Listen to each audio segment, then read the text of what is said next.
Ladies and gentlemen, the President of the United States.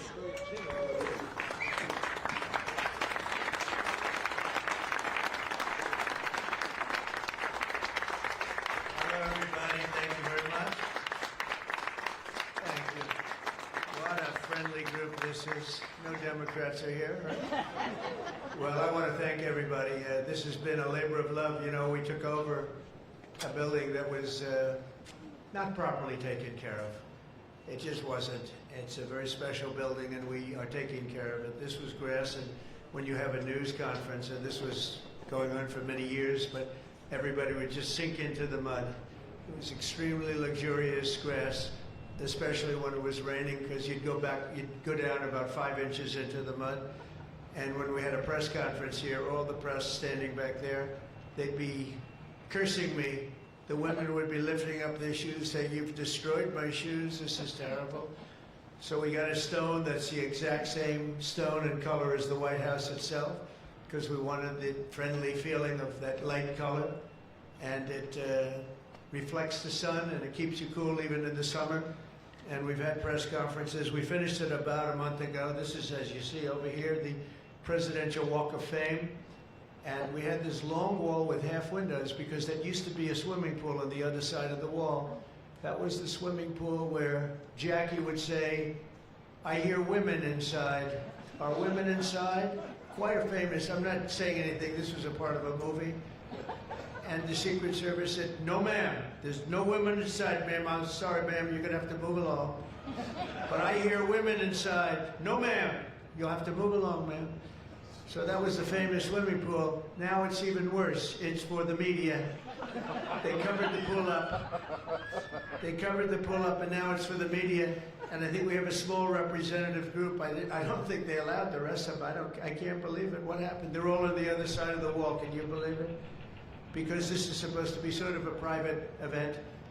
And there is no such thing in politics as a private event. Lindsey, you learned that a long time ago, right?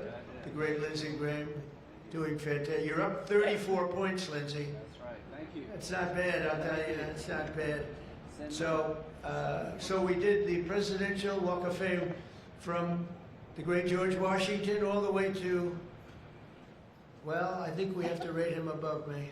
So less than great, less than George. Somebody went up there and they say, "You're the third best president in the United States." This was on television, third best. And they said, "Who are the first two?" "George Washington and Abraham Lincoln." And I got extremely angry at this man. You know, you can't. It's going to be tough to beat, Mr. Senator. It's going to be, John. It's going to be very tough to beat Washington and Lincoln, but we're going to give it a try, right? Hey, they didn't put out 8 wars, 9 coming. All right, we put out 8 wars, and the 9th is coming. Believe it or not.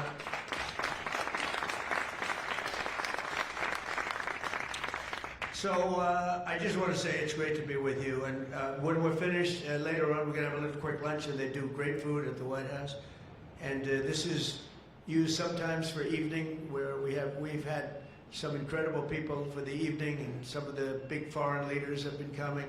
And most excitingly, on the other side, you see the fence and the wall. We're building a world-class ballroom. You know, for 150 years, they've wanted a ballroom here. We don't have a ballroom. We have a little cocktail area, but we don't have a ballroom. The East Room, it's called, is a very small cocktail area. It holds about 88 people if it's tight. And I said, if I do this again, I'm going to get a ballroom built, and we're putting up our own money with the government is paying for nothing. You probably hear the beautiful sound of construction to the back. You hear that sound? Oh, that's music to my ears. I love that sound. Other people don't like it. I love it, Josh. I think when I hear that sound, it reminds me of money. In this case, it reminds me of lack of money because I'm paying for it, so it's the opposite. But it's going to be one of the most beautiful ballrooms anywhere in the world, and it's going to be able to take care of tremendous things. When you have, as an example, I'm going to see President Xi in 2 weeks, going over to South Korea. We're going to meet in South Korea. We're going to talk about a lot of things. They want to discuss the fact that they're paying 157% tariff. It's a little higher than they thought. And we're doing very well. I think we're going to do well in that negotiation. We've done well, as you know, with Japan, with South Korea, with Europe. the European nations got together, we made a deal, and it was all based without the tariffs, you could have never made the deal. I'll tell you what, tariffs equal national security. Remember that. Tariffs equal national security. You got to remember that. And they also equal wealth for our nation because we've taken in hundreds of billions of dollars in a very friendly manner, given to us by nations that used to take it from us. And they used tariffs on us. We never used it on them because we were foolish. Or we were led by people that weren't business people. But it really does. It equals national security. And I wouldn't have put out, I mentioned 8 wars, 9 coming. Of the 8, 5 were based solely on trade and tariffs. India, Pakistan were going at it. 2 nuclear powers, and serious nuclear. 7 planes shot down. They were ready to go, and I called them up. I said, you go to war, and we're not doing a trade deal. And they said, well, what does one thing have to do with the other? I said, it has a lot. You're nuclear powers, and if you do it, we're not doing a trade deal. And 24 hours later, they called me, we have decided not to do it. We stopped the war. We stopped a potential disaster, a nuclear disaster, because of trade. And it's been really amazing. But the tariffs have made us a wealthy country. They've given us tremendous defense. They've given us things that we can do for other countries, very positive. But again, really, it's national security, it's national defense, and they are so important. And it's incredible that presidents, for the most part, didn't know how to use them, when to use them. If you go back, you'll see some of the presidents that were the most successful were believers in tariffs. And I even see foreign countries now that we are doing very well with, taking ads. Don't go with tariffs. They're taking ads. I saw an ad last night from Canada. If I was Canada, I'd take that same ad also. But they're actually on television taking ads. But I do believe that everybody's too smart for that. We have a very, very big and important case coming up. We should win the case based on the legal merit. We should also win the case based on all of the things I just said. But we're a wealthy country again. Last week, as you know, they found $31 billion. They came to see me, sir. We found $31 billion. They said, we don't know why. I said, was this a good find or a bad find? It was a good find. It was a plus 31. We're used to finding negative 31s, right, for the last 30 years. I said, check the tariff shelf. Well, those tariffs haven't kicked in. Yes, they did. They kicked in 2 months ago. Check it. He comes back 2 hours later. Sir, you were right. We have an additional $31 billion, billion, not million, Lindsay, billion, that we just found from tariffs. They kicked in earlier than we thought. You were right. We're a wealthy nation again, and we're a nation that can be secure. We're a nation that can start paying down our debt. And with tariffs, we're the wealthiest nation ever in the history of the world. Without them, we've got to slog. We've got to slog. But remember this, other nations, including China, Japan, European nations, they used tariffs against us for many years. That's why we owe $37 trillion. That's why. But they used tariffs very successfully against us, and we had presidents that never fought it. But now you have a president that does fight it. So I just want to welcome you to the incredible Rose Garden. It's just an incredible place. It was done, we did it, brought it back to health. It was in very bad shape, actually, and we brought it back to health. First Lady Melania did a fantastic job on it. The surrounds and everything, it's all brand new wiring. You know, underneath there's a lot of wire, a lot of things. Everything brand new, everything beautiful. The only thing we did is we had to get a hard surface here because nobody could use it because of the grass. So I just want to welcome you, and I hope you're going to be here a lot. We're going to use it for meetings. We're going to use it for press conferences. Now we can use it. It was unusable before, and now we can use it. But everything that you see was redone. All of this was redone, and the whole White House is being redone. Some of you came through what they call the Rose Hall. They call it different names, but you probably noticed, I don't know if you came through this door, did you notice the white marble floor that was put there? That was made out of Home Depot tiles, about 1 foot by 1 foot. They were all broken, about 30 years old. And I replaced it with book-matched marble, paid for by your friend, President Trump. It's like, it's amazing how people like it when you say you paid for it. When I say I paid for it, they say, oh, I love it. But it really, they did a beautiful job. The great great talents. They're very talented marble people I have, and they replaced it with beautiful paradisial marble and statuary marble, and it's really, really beautiful. I want to thank the outstanding leadership team, and you really do have that majority leader, John Thune, who's been my friend. He really, really has done an amazing job. Thank you, John.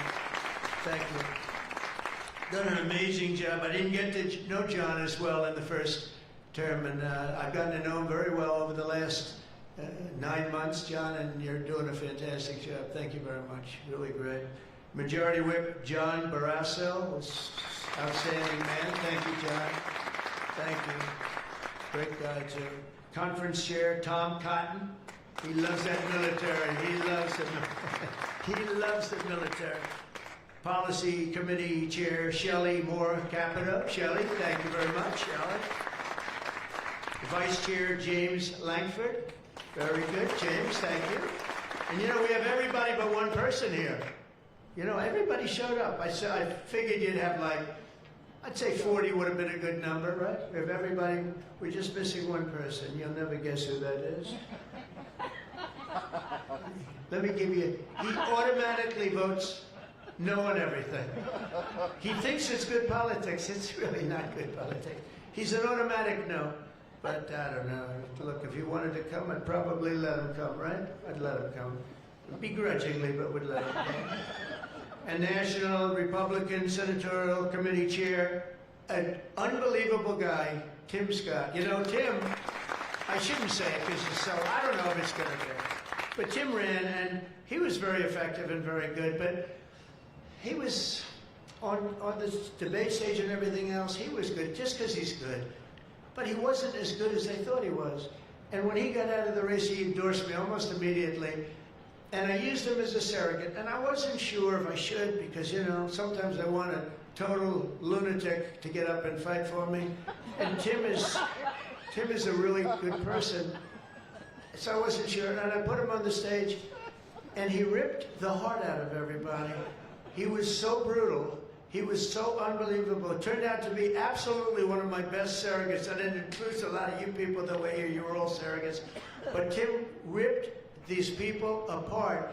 And after watching 2 or 3 times, then I wanted him all the time, right, Susie? I said, I want Tim Scott, get up there. But he was so good, and I said to him, Tim, when you fought for yourself, you were much different. When you fought for me, you were a tiger. You were like unstoppable. You really was. You all saw that. What's the difference? He said, I've never liked selling myself. And I love selling somebody that I really do believe in. I really believe in you. And I just felt that way. And it was so nice the way he expressed it. And I want to tell you, you are a champion. You are a winner, and congratulations. Thank you very much. I never love telling that story because I'm not sure if it's a good or a bad story, but I'm telling you, you are an amazing guy, and you fought for me so hard, and I really appreciate it. You got to be my #1 choice, Tim. So something happened. I appreciate it. And you're doing great doing what you're doing right now. I also want to thank the entire Senate Republican Conference for your tremendous work on confirmations. Boy, did we have a couple of weeks, huh? We had some, I signed like 150 of them, and I didn't use an auto pen, by the way. You know, when you're signing these important, like a general getting approved from 3-star to 4-star and all of these different things and big confirmations and, you know, big stuff, you really have an obligation to actually sign it, I think. You probably noticed right there, number 46, we put up, right? We put up a little bit of an auto pen. We have 46, we have 45, we have 47. It's very interesting. You have 46 as an auto pen. It's up there. It stays up there. People like it. It's probably going to stay up there for a long time. And I know you're looking into that. And by the way, the auto pen person said he never spoke to Biden. He worked the auto pen. You're not allowed to do that. So if you're looking at anything, just remember it. And remember, they treated us very badly.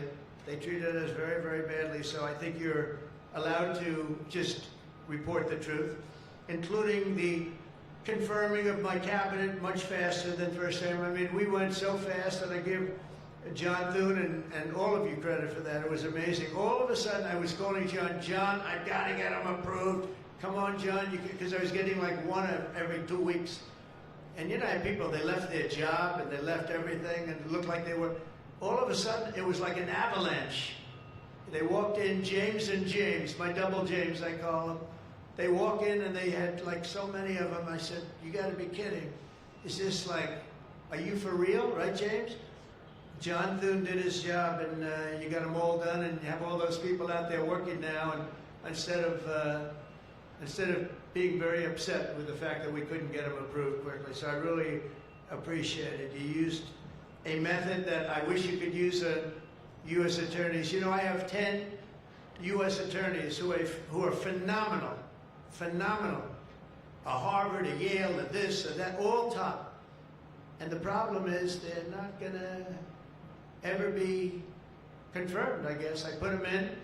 They'll be there for 3 or 4 months, whatever, and then they have to leave. Because anytime you have, as you know, anytime you have a Democrat senator, not even two, just one, they'll say because of the time we're in, we're not approving that person. We're not approving. They never do. They won't approve. And therefore, because of blue slip, I have to tell the person after 3 months, I'm sorry, you'll have to leave. And I put somebody else in. And I've had Democrat senators say the only one who'll ever approve is a Democrat. This is not constitutional. And you really, I hope you can look at that blue slip thing, because I have 10 people that are phenomenal, and they're going to have to leave office. Highly educated, top of their class, everything, and they're going to have a mark on their career that they were a U.S. attorney for 3 months or 4 months, and then they had to leave. And that's so unfair. It's unfair to the public, because the public voted for me in a landslide, and I'm supposed to be picking the U.S. attorneys, and this goes for judges also. But actually more so even for the U.S. attorney with the blue slip. So I have these phenomenal people, many of them young, but truly fantastic people, and they're wondering what's going to happen in another 3, 4, 5 weeks. They're going to have to leave office. I think it's a shame, and I hope you can do something about it, because I'd like to tell those people, you know, we put you there, and you're not going to have on your resume for the rest of your life, you were there for 4 weeks or 6 weeks, and you left like you got canned. So I hope you look at that. Very important. And after your pivotal changes to the Senate rules last month, as a result, this is what you did, the unprecedented obstruction by the Democrats. We've confirmed more than 175 public servants, people that are phenomenal, to keep posts. And that's just been over the last couple of weeks. It's an unbelievable thing what you've done, John, all of you together. So working closely with me and House Majority, the Republican Senate also gave us the largest working class tax cut in American history. And you passed the Lincoln-Riley Act to throw illegal alien criminals out of our country. You passed the Genius Act and the Take It Down Act with the support of our wonderful First Lady. She got, by the way, she got actual support from the other side. It was bipartisan. I think Rand didn't vote for it again. I think it was only Rand. If we get bipartisan support, other than maybe Rand. But another one I'm going to ask you to vote for, and it's in the House now, and I hear it's doing well in the House, James. It's case law. A young lady named Kate Steinle, I remember it so well, probably 8 or 10 years ago now, in San Francisco. She was holding hands with her father on the San Francisco pier, looking out into the water. It's beautiful, everything was beautiful, but the person wasn't beautiful that did this. And this was an illegal alien that came into our country 5 times, was thrown out 4 or 5 times, I don't even know, but a lot, and came back and shot her through the head. And she went down and she looked at her father, Daddy, Daddy, something happened, and she immediately passed away in his arm. And I mean, you can imagine. It was so sad, such a beautiful, beautiful, beautiful person. Father was destroyed, you know, virtually destroyed. And they passed they wanted to pass what they call case law, and it's now again in Congress, and I hear we're going to get it passed in Congress, and when it gets up to the Senate, I hope you guys can pass it. And basically, very simply, it says that if you're an illegal alien and you come in and you get thrown out, if you come back and get caught, you have to spend 10 years in jail. Very simple. Very simple. If they would have had that, Kate Steinle would be alive today. That was a big event at the time. If you remember Bill O'Reilly, for those of you that like Bill, I think I like Bill, but he was the one, he devoted his life to that law, trying to get it passed. I think it's time that we pass it, so that if you get taken out of the country and you come back illegally, knowing that this law is in existence, you go to jail for a 10-year period, and it's going to keep the repeat offenders from coming in. It's going to really keep them from coming in. Senate Republicans have already voted 11 times to get our government back and open for business. We have record business. We're going to be, I think, by the time I hit month number 12, I think we're going to have $20 trillion of investment. We're over 17 right now.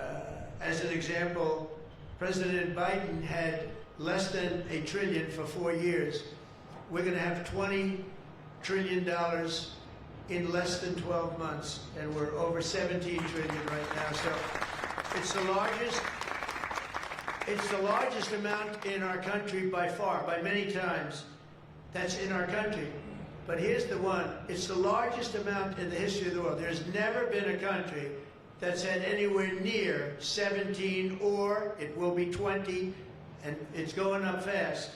A lot of it's because of tariffs, because they're coming in because they don't want to pay tariffs. In other words, they make their product in a certain country, and they used to just send it in here, and there was no charge, absolutely. Now, if they have to pay a 20%, 30%, 50%, 100%, or 2% tariff, they say, well, it's better if I build my plant in the United States. It always amazed me I did this first term. We had the greatest economy in the history of our country in first term. We had COVID, and we did a good job with that.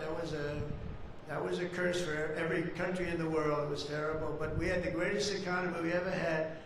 But if you remember, I started the tariffs, but I held it off because it wouldn't have exactly been good at the time to tell France, you know what they were going through, you know what Spain was going through, and Italy was going through. That, by the way, we're going to charge you tariffs. But I had started the process.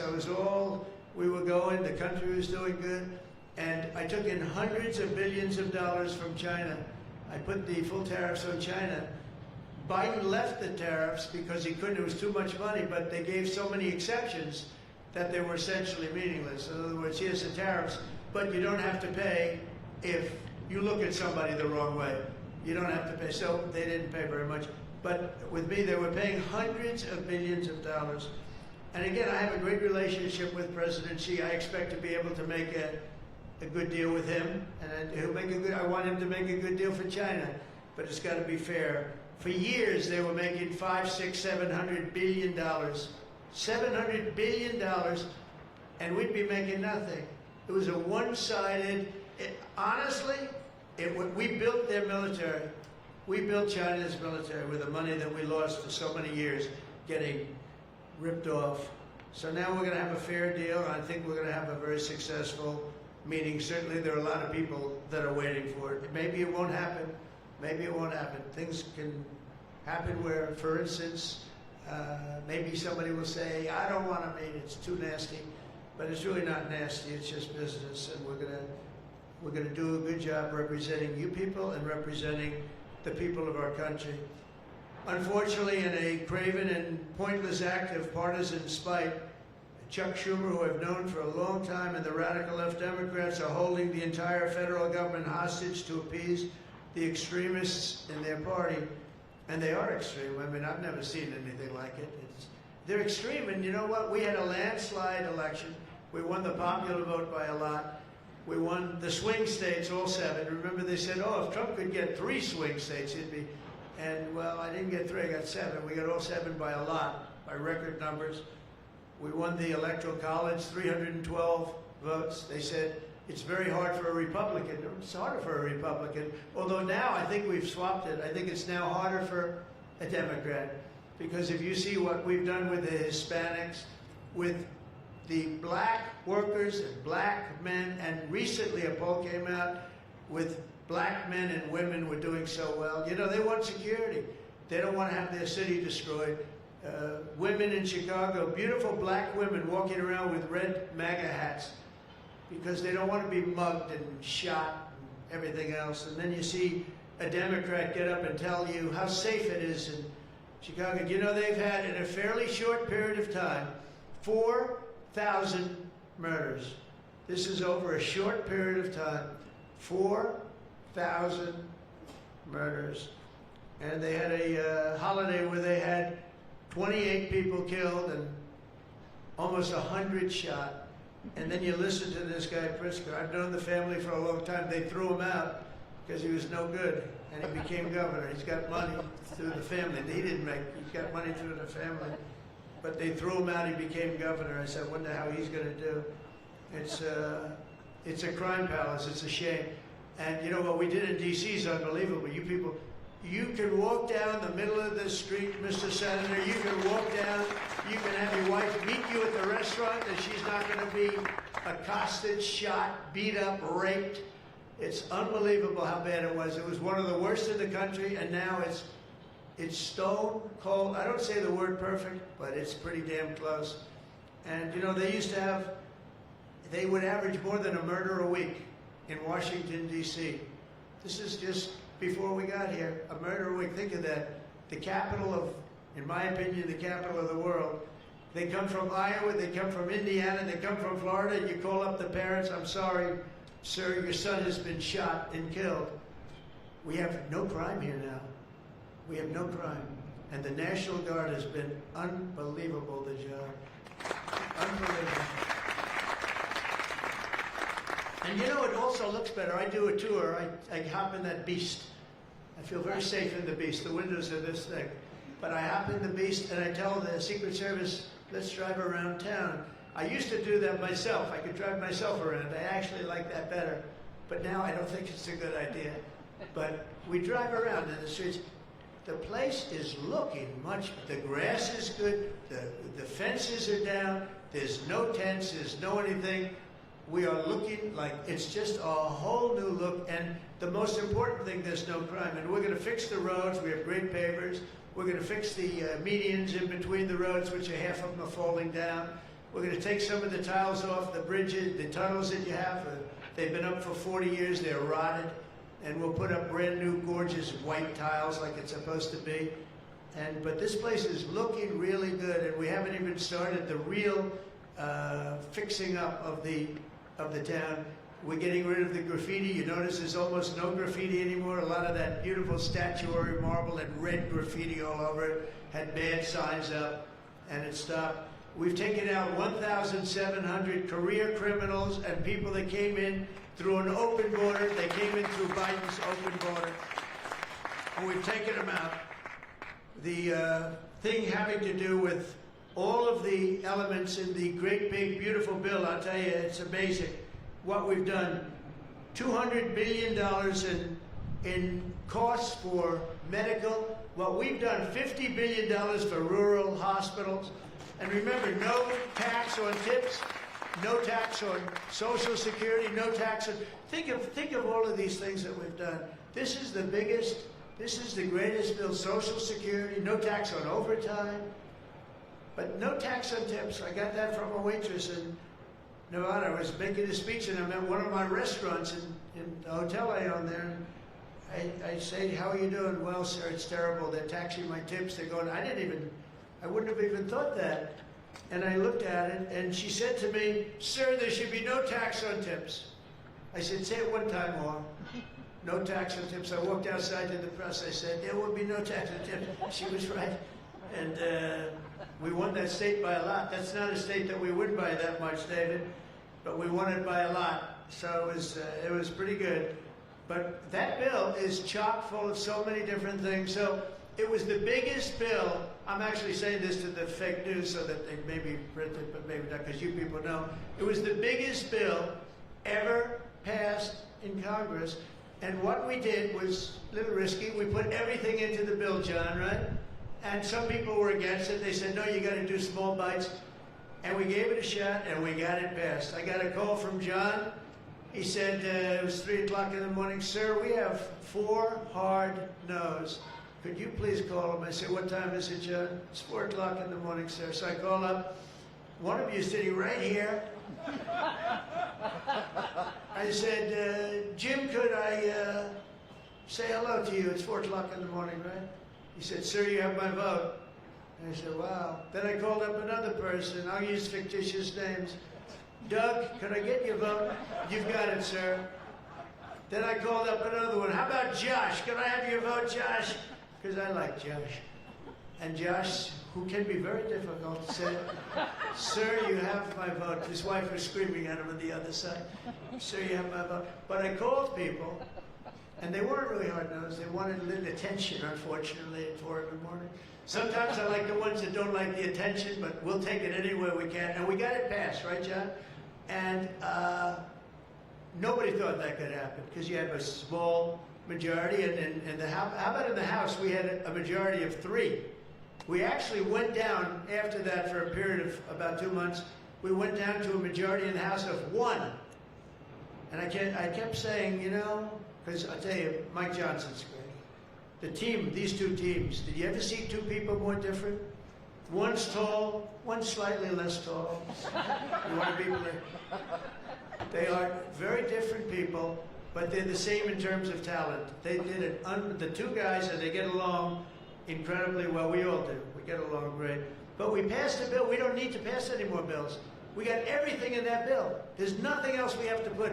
We got the largest tax cuts in history. We got the extension of the Trump tax cuts. We got all of these things. And, you know, remember, they lie.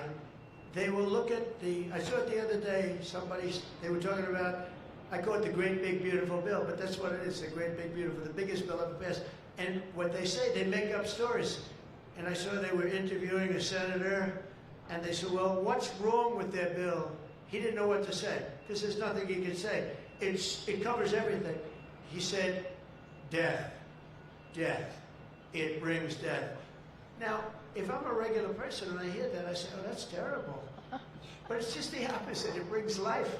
It brings Medicaid, Medicare, Social Security. It secures all those things. And they just are so bad. You know, they said death. It was like death. And there's nothing about death. Theirs is death. Because they're going to lose Medicaid. They're going to lose Social Security. They're going to lose Medicare. All of those things are going to be gone because the whole country would be bankrupt, and you're not going to have any kind of medical insurance. So with us, it's the opposite. And it's a great bill. We don't need any more. And I want to just say from the beginning, our message has been very simple. We will not be extorted on this crazy plot of theirs. They've never done this before. Nobody has. You always vote for an extension. Chuck Schumer and the Senate Democrats need to vote for the clean, bipartisan CR and reopen our government. It's got to be reopened right now. We're not doing that. They are the obstructionists. And the reason they're doing it is because we're doing so well. We're doing well all over the world. We're doing well with the close to $20 trillion that I just told you about. It will be that number, but even if you take it down to over 17, that's a guarantee. We're doing well with everything. Car plants are pouring back into our country. AI plants, we're leading, we're dominating China right now in AI. And I did something that I think you'd like, because we have an old grid, it's a tired grid. It doesn't have the juice that you need to fire up these plants. You know, these plants will need more than double the energy we have right now for the whole country. That's how big it is. And we can't do that. There's no way we can do that. China's building right now 52 power stations. But I did something better. I'm letting everybody build their own power plant, so they'll become like an electric utility in addition to AI. But if they want to build their own plant, and we get their approvals within less than a month, it used to take 5 years prior to rejection. Sometimes a guy in Louisiana, they had one that took 12 years, and then they got rejected. I got it approved in 2 weeks when I got into office. That was the first term. And the plant is up now, and it's been a great thing for the state. I did it twice, actually. I got 2 of them that were dead after 12 years, and I got them approved, both of them, in less than a week. And that's what we're doing. Lee Zeldin, by the way, is doing a phenomenal job, Environmental Commission, I have to tell you. He knows that we have to get them fast, and we're getting them fast. So we're leading China in the AI race by a lot. Under Biden, Democrats voted 13 times for continuing resolutions to keep the government open. And all we want is simply to ask them to do it once again. They always voted for it. They never voted against it. Nobody votes against it. But they do that, and they do. It's partially my fault. I mean, I'm watching you, and I'm looking at all these great faces that I've seen. Really great people. I think with few exceptions, a couple of you I don't like that much, but with few exceptions, great people. And you look at what they do, and you look at the game they play, and it's a horrible game. And, you know, we have the hottest country ever. This is the hottest country anywhere in the world. And I say this, I'm sure you've heard me say it, but I was over in the Middle East, and the King of Saudi Arabia and others also said essentially the same thing. They said, you know, President, a year and a half ago, your country was dead. We never thought we'd see this. And right now, you have the hottest country anywhere in the world. We do. We have the hottest country anywhere in the world, which tells you about leadership, and that includes your leadership. So as you know, my door is always open to anyone. It's not like that AOC, how about her, where she said, she's talking about having rebellions and everything. She said, well, my door is always open. But she's not the leader. I'm sure the leaders felt very nicely about when she said her door's open. Who the hell wants to go into her door anyway? She doesn't know what the hell she's talking about. She's the one that started. You know, I remember, I'll never forget, she never took a course on the environment. And I watched her one day, and she was on television. She said, yes, our planet will be dead within 12 years. That was a long time ago. Our planet was supposed to be dead. Remember the 12-year theory? We were environmentally dead. Now, these people, they've got an agenda that nobody quite understands. The good news is they don't understand it either. They really have no idea. But the people do. The people understand. We're giving you the biggest tax cuts in history. All of these things, it all adds up that we should do fantastically well in the midterm. The only thing wrong with the midterms is that statistically, when you look, a president gets elected, and for some reason, and nobody, even the great John Thune, cannot explain to me, for some reason, even if he's a reasonably good president, and we've had success like nobody, but for some reason, you lose the midterms. I don't know why. I mean, the odds are tremendously against, like 92% or something. It doesn't make sense. If you have a great presidency, it only makes sense that you win the midterm. So there should be no reason for it. Somebody's going to explain there might be some dark, deep psychological reason where they want to vote the opposite way. I don't know what it is, but we have to win the midterms. Otherwise, all of the things that we've done, so many of them are going to be taken away by the radical left lunatics. I mean, we're going to end up with a communist mayor in New York. Can you believe it? A communist. Remember, I would always say, we will not have a socialist elected in our country. Remember, I'd say that all the time. And I was right. We skipped socialists. We got a communist elected. So I didn't tell a lie. I didn't tell a lie. I was right. We have a communist, not a socialist.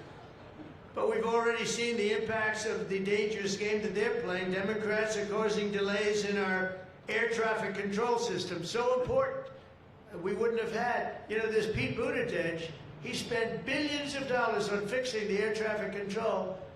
They'd use copper wire going into glass wire.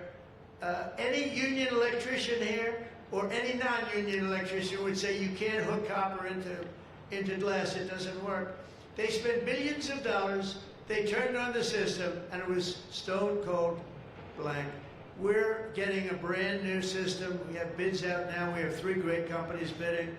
And I want one bid. Sean Duffy's doing terrifically. I want one bid. I want just bid, and they're responsible for everything. Not we had. They had like 1,000 contractors. Every contractor, they're all running around. In the end, if one of them does a bad job, we want to be able to blame somebody, and it's going to be one of the very big companies because there's a lot of interest in it.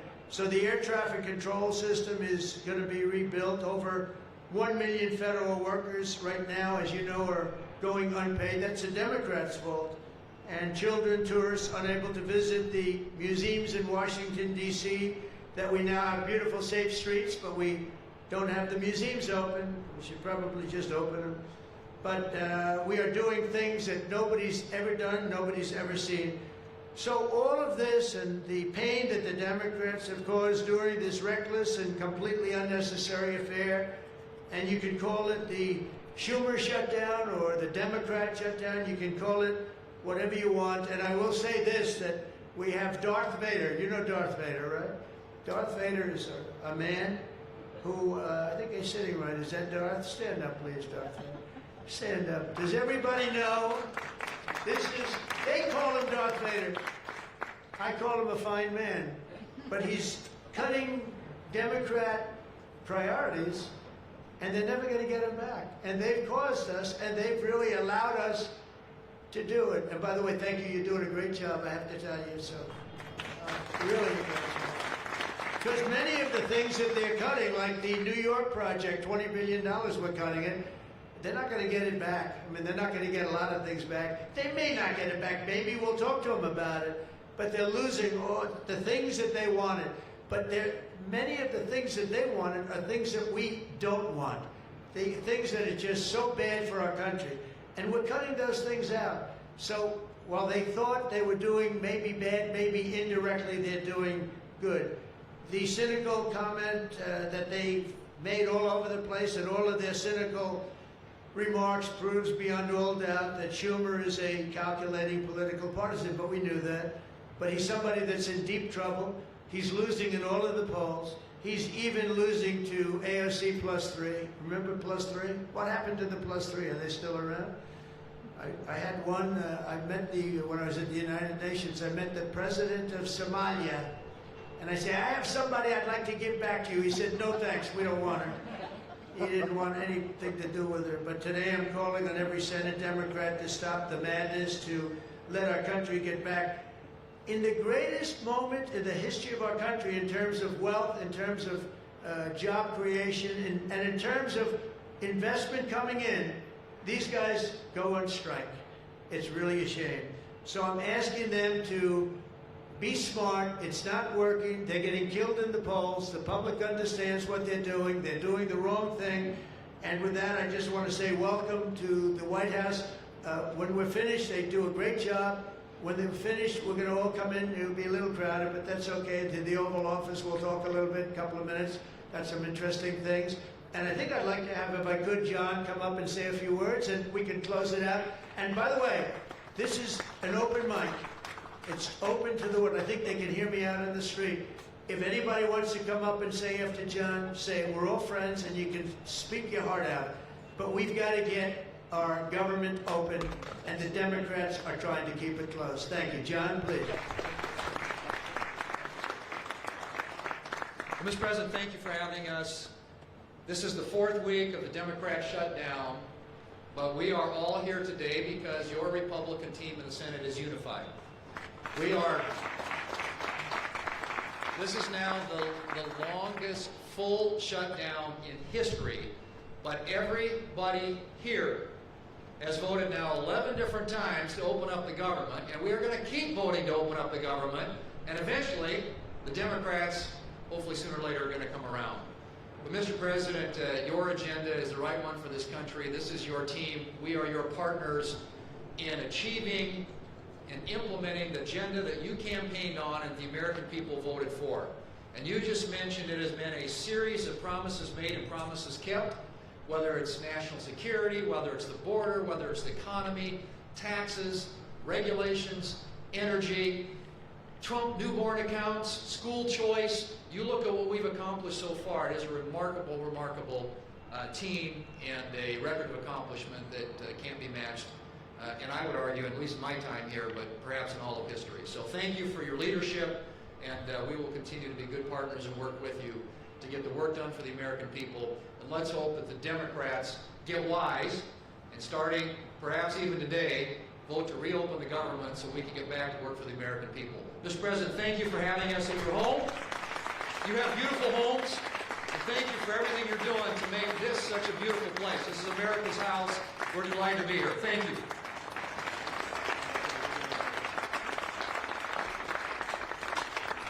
Okay, TV, we're done. Lindsay, that open mic doesn't fly.